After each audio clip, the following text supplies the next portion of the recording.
வணக்கம் நண்பர்களே. Monday 9th March.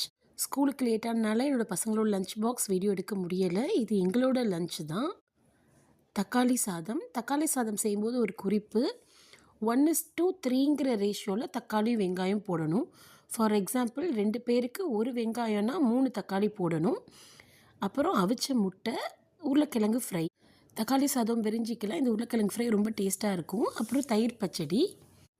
பிரிஞ்சி பிரியாணிலாம் செய்யும்போது கடைசி அரிசிலாம் போட்டுட்டு உப்பு கொஞ்சம் தூக்கலாக இருக்கிற மாதிரி இருந்துச்சுன்னா, அரிசி வெந்து ஒன்று சேர்ந்து வரும்போது உப்பு கரெக்டாக இருக்கும். இந்த உருளைக்கிழங்கு ஃப்ரை, உருளைக்கிழங்கு சின்ன சின்னதாக கட் பண்ணிவிட்டு கடாயில் ஒரு 3 டேபிள் ஸ்பூன் எண்ணெய் ஊற்றிக்கோங்க.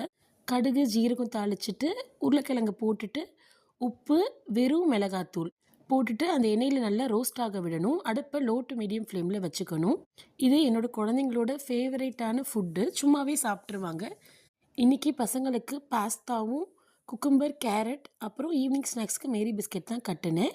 அப்பளம் இருந்தனால நான் இன்றைக்கி வச்சு சாப்பிட்டேன். நன்றி.